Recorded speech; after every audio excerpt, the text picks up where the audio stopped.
Hello, I'm Shandy Copher. Welcome to my at-home classroom.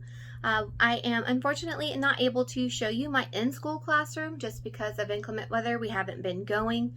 Fortunately, we do have everything set up here so that I can do remote learning. I have a whiteboard set up where I can, of course, lead lessons. I also have a lot of read alouds available, so if I ever need to, I can just grab a book and lead a lesson that way, so there's never any lost instructional time. Then on the other side of the room, I also have set up a monitor where I can airplay things from my iPad and I can show the students different things about like writing, where we're talking about the directionality of letters, talking about how I like pizza, obviously.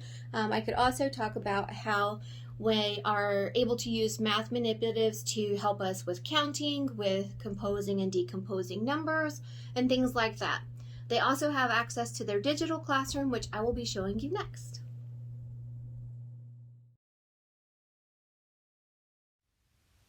Welcome to my virtual classroom.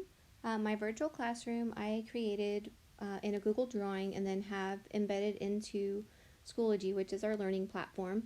The classroom itself is designed for the kids to have a place to go for safe and links that I have curated so that I know what they're looking at, and what they're looking at is also valuable educationally.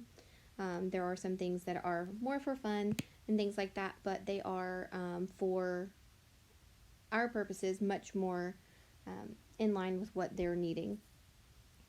During the day for coursework, we actually would go to these buttons that are at the bottom. They all know where to go. If I say for us to go to phonics, I always say go to the phonics button with the ABC blocks.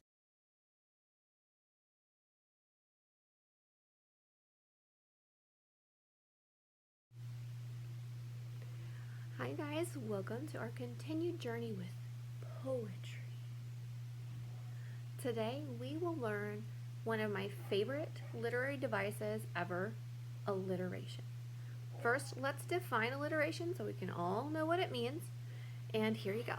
Alliteration is the repeated use of the same letter sounds at the beginning of words in a line or verse.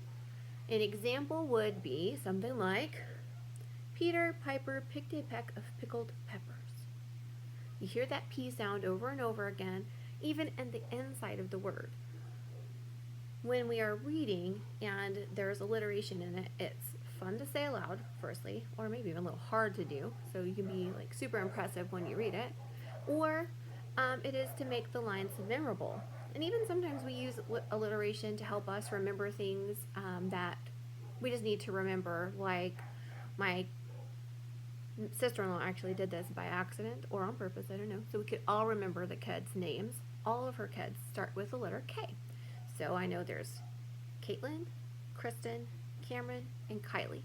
And I remember that all because they have 4, and I know they all have the K sound at the beginning. And it just helps me to remember them, even though obviously I couldn't remember them. They're my nieces. So let's do something and read a poem together. And then while we're reading it, let's look for some examples of alliteration. And then we'll talk about how those alliterative lines help us kind of get a more in-depth feeling of what the author, or the poet in this case, wants us to get from it. So let's read the poem called Why Me? My tasty blood attracts mosquitoes, bestowing bumpy bites in batches. A buzzing fleet of small torpedoes brings on a dance of sudden scratches. They sew my skin with blotchy stitches of polka dot embroidery. My spotted constellation itches. Why are mosquitoes sweet on me? Okay, so in that poem, obviously we see a lot of the letter B, especially the line that talks about the bumps that come from the mosquito bites. I don't know about everybody else, but when I think of the letter B's sound, I actually feel bumpy. And so when the poet is using those words, it does kind of illustrate to me the bumpiness that you would feel when you have a lot of mosquito bites. And so I think that using those letters really helps me to feel. I hope it helps you to feel kind of what she's trying to express in her poem as well. All right, guys. Let's have some fun with alliteration. We're going to host an alliteration assembly. See how that even had some alliteration. So I want you guys to think a little while and come up with a line of poetry or just a list if you need to. Whatever works for you. You can choose whatever letter, or if you're feeling a little bit saucy, maybe you want to try a digraph. So instead of using just one letter sound, you can use a digraph like the CH, the SH, the TH. Or even if you wanted to try the WH, you can try for that one. Something like chubby, checker, chipmunks, chew, chestnuts. Well, that was really hard to think of. So if you can come up with something like that, and then we'll all take some turns, kind of give in some minutes to be able to display our alliteration flair, and we'll be able to just kind of talk about which ones work and which ones are a little bit harder to do.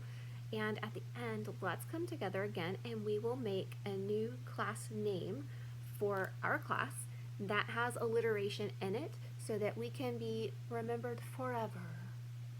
All right? All right, let's go get to work.